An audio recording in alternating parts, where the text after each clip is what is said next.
Hello everyone! Today we are going to be doing the monthly reading wrap up for the month of October. If you see me looking down, it's because I'm looking at my little handy dandy bullet journal and seeing all the notes that I wrote on the books that I've read this month. So first I'll give you all a high level summary of all the books I read this month. So this month I read 11 books, which was great because my goal for the month was 10. I read a total of 2,972 pages. 8 books were fiction, 3 were nonfiction, 5 were print, 4 were audio, and 2 were ebooks. I had 2 5 stars, 3 4 stars, 2 3 stars, 3 2 stars, 0 1 stars, and 1 DNF. I will also say that this is not in the order of when I read the books, unfortunately, because when I was on Goodreads, I had it, instead of having it go by order of when I read the books, I actually had it as date updated. So this is not the correct order of when I read the books, but these are all the books that I read in the month of October. So let's get started. So actually the very first book I read this month was Love on the Brain by Ali Hazelwood. I read this book for a specific reading video. It's reading overhyped romances, so that will probably be my next video up, so stay tuned for that. I gave this book 2 stars. This book is 368 pages. It is a contemporary adult romance, and some of the tropes are enemies to lovers, forced proximity, kind of like a workplace romance, and the miscommunication trope. So in the video where I talk about this book and some other romances, I go a little bit more in depth as to why I did not like this book. I thought the smut scenes in this book were like very inappropriately written.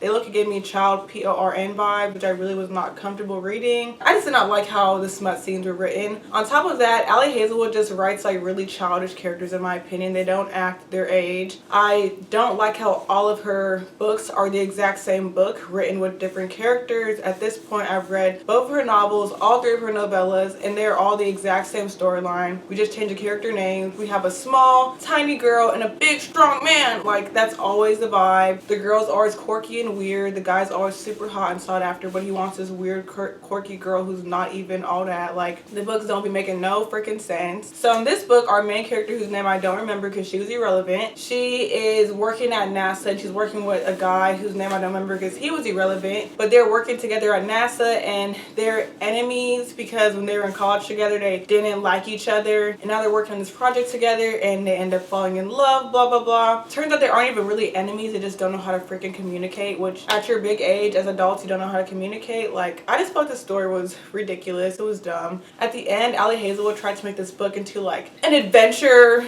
what's it called, like drama adventure thing. I don't know, it did not work correctly. It was a hot mess. Like, I didn't know I gave this book 2 stars and not 1 star. This book sucked. I would not recommend it. The next book is The 5 AM Club. This was by Robin S. Sharma. This book I also gave 2 stars. It was 314 pages. I listened to it on audio. This is a nonfiction personal development self-help book, and it is a self-development book that's in a story format, so kind of similar to like The Midnight Library, which that's more like fiction than it is self-development, but it's like a fiction book that has like, The Midnight Library is like a fiction book that has like, you can like have some personal insight and you can kind of like self-develop a bit with that book, where this book is a self-development book but it's written in a fiction format. It's very hard for me to explain like how they're similar but different, but if you've read both of these books then I think you'll know what I mean. So with this story, I really disliked it. I think that the points that were made were good points. Like, the knowledge in the book was good, but I think this book could have been summarized in,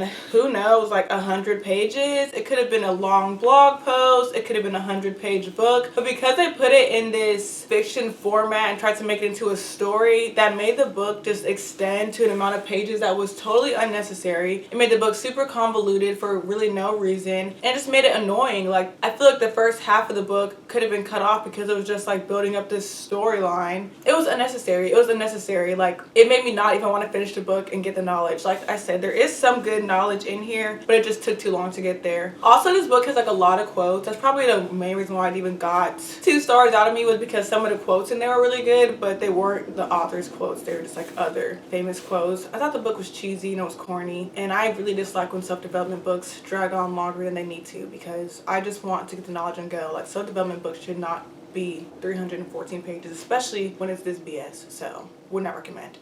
Next book I read was I'm Glad My Mom Died by Jeanette McCurdy. I finally read this book. So this book, I gave it 4 stars. It was 320 pages on audio. This is a nonfiction celebrity memoir, and it also has like mental health rep. Some trigger warnings in this book are child abuse and eating disorders. So if you all don't know, this book is super popular. It just came out in August, but it is Jeanette McCurdy. Jeanette McCurdy, who was Sam on iCarly and Sam on, what was it, Cat and Sam? Both were on Nick. This is her personal memoir. So she's like a child celebrity, and she's just talking about her relationship with her mom, how her mom pretty much got her into acting when she never wanted to be an actress, so she never enjoyed being a child actress. Talks about how her mom encouraged her to have an eating disorder, how her mom was just very like emotionally and verbally abusive, honestly, even to the point past her mom's death. Like her mom was dead and pretty much still haunting her. Like her mom had cancer twice. The first time she beat it, the second time she ended up passing away from it. But she used to talk to Jeanette like, oh, you're gonna sing this song for me at my funeral. She'd make her practice singing the song. She told her she needs to go like visit her grave site. I don't know if it was like every day or once a week, but pretty much just like still trying to haunt her past her death. And if you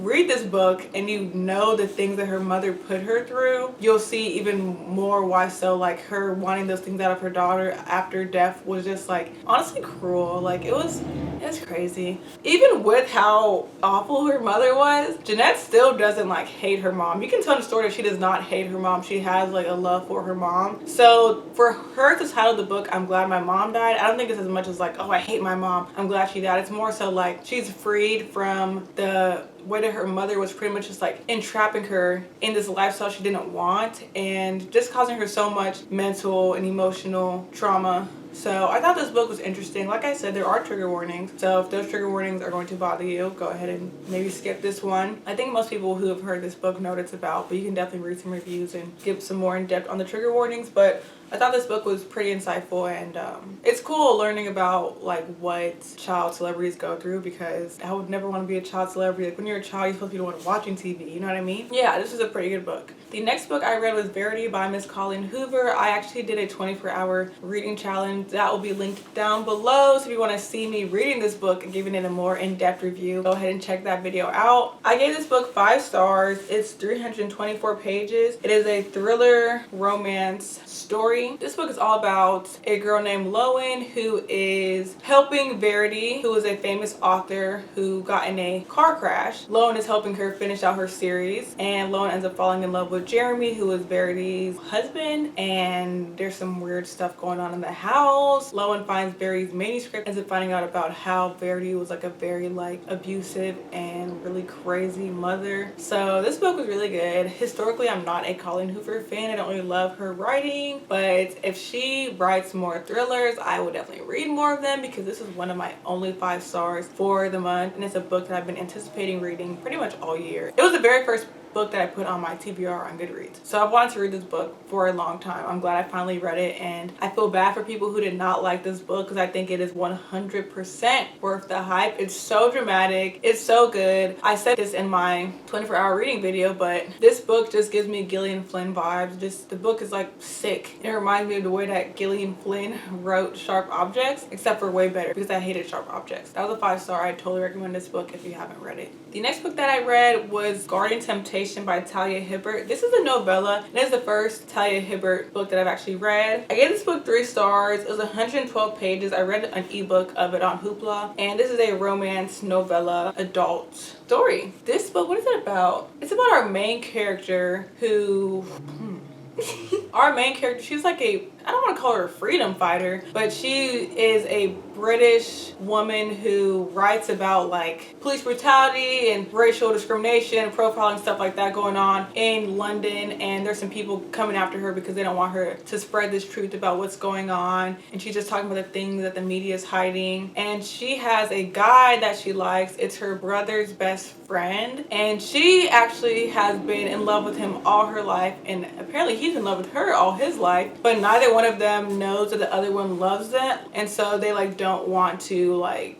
admit their love for each other, and they are living together at some point because our heroine is staying with him because she's scared people are threatening her, and they found out her address and everything, so she's staying with him in order to be safe. And it's weird because it's like friends to lovers and enemies to lovers, because growing up they were friends, but then they had like a sexual experience at the very beginning of the book that was miscommunicated, so then they kind of become enemies and then they end up becoming like lovers. I give this book 3 stars because I'm not a big novella person so that's kind of more of a me thing. I think in 112 pages Talia Hibbert did a really good job of building angst. The book was definitely super spicy, so if you like a spicy smutty book and you want something quick to read, I actually would recommend this. Don't let my 3 stars like make you think it's a bad read. It's not a bad read in any way. It's just not my ideal sort of story. Talia Hibbert did a really good job of building angst. I feel like it's super hard to make a book not seem like it's insta love in such a short amount of pages, so I will commend her for that and applaud her. So the next book I read is It Happened One Summer. This is the first book in the Bellinger Sisters series, which are standalone novels. This is by Tessa Bailey. I gave it 3 stars. This book is 397 pages. Woo, that's a long romance. And some of the tropes in this book are grumpy sunshine, like rich girl. It is a contemporary adult romance. So I read this book for that same reading overhyped romances video that you all will see in maybe a week or so.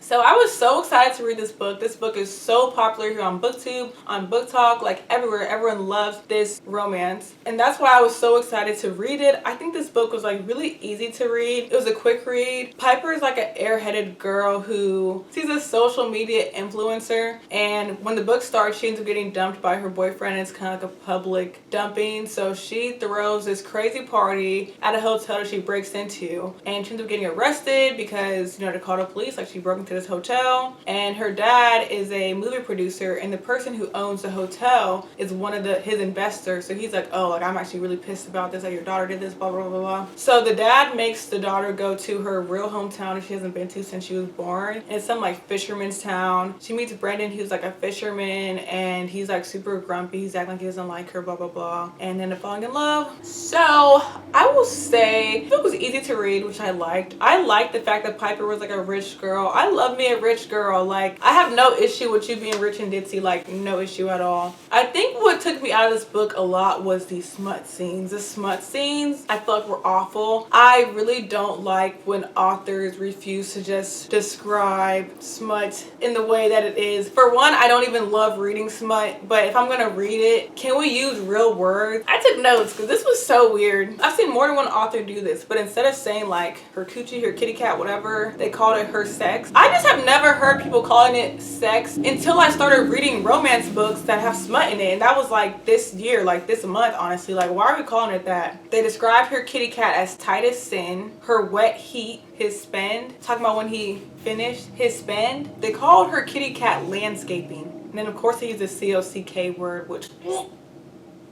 I don't even know what that is. I date black men. But yeah, that lingo was just taking me out. Like, I could not deal with it. Not to mention, there's a scene where like he's on top of her, Brendan's on top of Piper, and they're, you know, getting it on, and she leans her finger down and sticks it up his back entrance. And I said, unprovoked. And a lot of y'all love this book. A lot of y'all love this book. Y'all are nasty. Y'all are nasty! Oh my gosh! The next book I read is Gangland, a real Chicago love story. I read the first book in the 2-book series. This is by Leo Sullivan and Portia Sterling, and I gave this book 4 stars. It's 180 pages. It's also an ebook that I read on Hoopla. This is a contemporary urban adult book, and there are trigger warnings for RAPE, drugs, MURDER. You know I gotta spell it out. I don't want the video to get flagged. And gang violence. So this book is about a 17-year-old girl who's, what's her name? Her name is Star. A 17-year-old girl named Star who is getting ready to have her prom, finish high school. She has hopes of graduating and going to college, and she is someone who lives on 63rd, so south side Chicago. She lives in the hood, baby. She a hood baby, but she has goals and aspirations to be more and to become something. And there's a guy named Polo who he's like the ringleader. Yeah, he's a ringleader of a actual real gang, which is called Gangster Disciples or Black Disciples. It was started by Larry Hoover. It's an actual real gang, so, and it's a gang in Chicago, so he's the ringleader in this story. And so he's someone that a lot of the girls, you know, are attracted to. And even though Star is like someone who aspires to have more for herself and wants more for herself in life, she too is attracted to Polo because, I mean, she grew up in the hood. Like, she ain't had that many good role models now. Her mama was a crack baby. No, her mama's a crackhead though. This is not a spoiler because this happens in the very first like 3 or 5 pages. But when the book starts off, we are seeing Kato, who is one of the higher up guys in the Black Disciples gang, or gangster disciples. Y'all, I am from the suburbs, so forgive me. He is someone higher up in that gang. He's like a shooter or whatever, and he is coming out of a coma, and Star is like there by his side. You can see she was nervous for him to come out of his coma because turns out she the one who shot him. It wasn't self-defense, you find that out. But this book was a lot. This book was a roller coaster. It was a lot. I think one of the hardest parts in this book for me was the scene where Star loses her virginity on prom night. That is the scene where you really see the RAPE. So pretty much like it starts off consensual, but then it goes on to that point. And I think that scene was like super hard to read. I don't think I've ever actually read an RAPE scene in a book before. And there are trigger warnings before you start the book that say that there's gonna be, you know, scenes like that. But it was still so hard to read. But I think that scene was like very necessary in the book because it's really just painting a picture of like what it's like to be someone who wants to date someone who is high up in a gang, you know,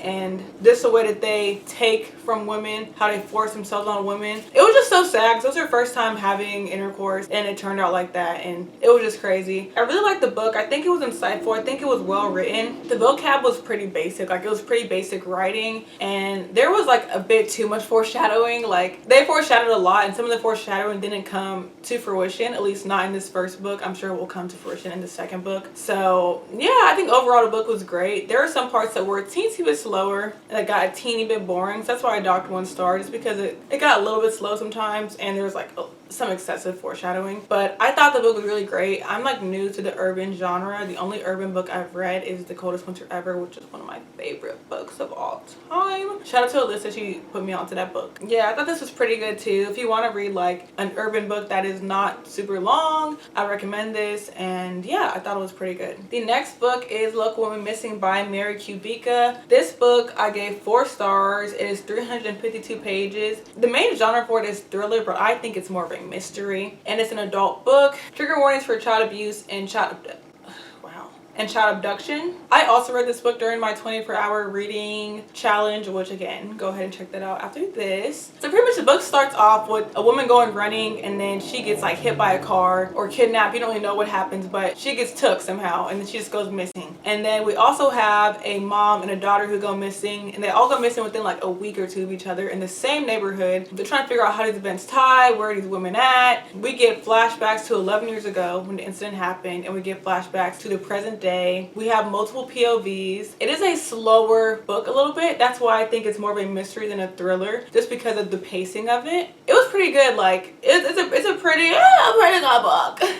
This book was unique in my opinion, just because of the child abduction aspect. I mean, I haven't read the most thrillers out of everybody, but I think that this child abduction was unique. I haven't read it done like this before. Especially if you read this book, you'll see like it's like the second chapter where like you're seeing it and it's like pretty sad. Yeah, I thought this book was pretty good. I gave it 4 stars. The next book is The Roughest Draft by Emily Wibberley and Austin Sigmund Broca. This is also for that romance book read. I gave this book 2 stars. It is 317 pages. I read it on audio. This is an adult contemporary romance. I don't know why it's labeled as adult, because there's like no smut. Usually books are labeled adult if there's smut. There's no smut. Some trigger warnings are cheating. Not super intense, but there is some cheating. Tropes, forced proximity, and enemies to lovers. So this book is about a woman and a man whose names I can't think about because they're both insignificant. Okay, no. The guy's name is Nathan. Don't remember the heroine's name. They are both writers, and they write this best-selling banger amazing books together, and then they just stop talking for 3 or 4 years, and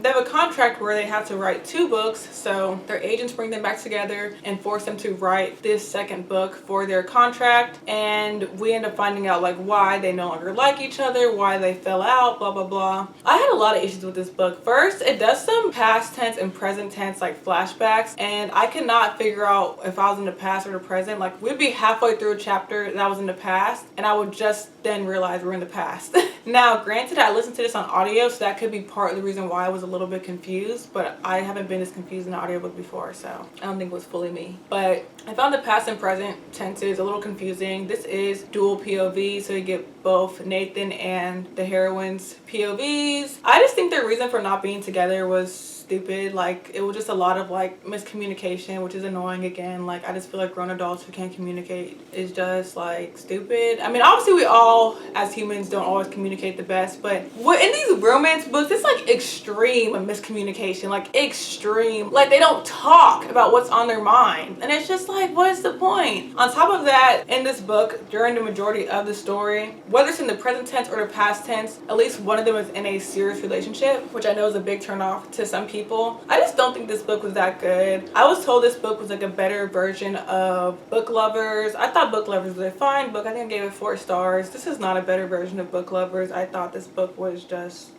goofy, so I would not recommend this personally. The next book is The American Roommate Experiment, which I actually have right in front of me, so I'm going to hold it, that way I don't have to get a picture of it and put it up. This is another book for that same overhyped romances book, and this is the second book in the Spanish Love Deception series, which is all standalone romances. This book is by Elena Armas. I did not rate it because I DNF'd it.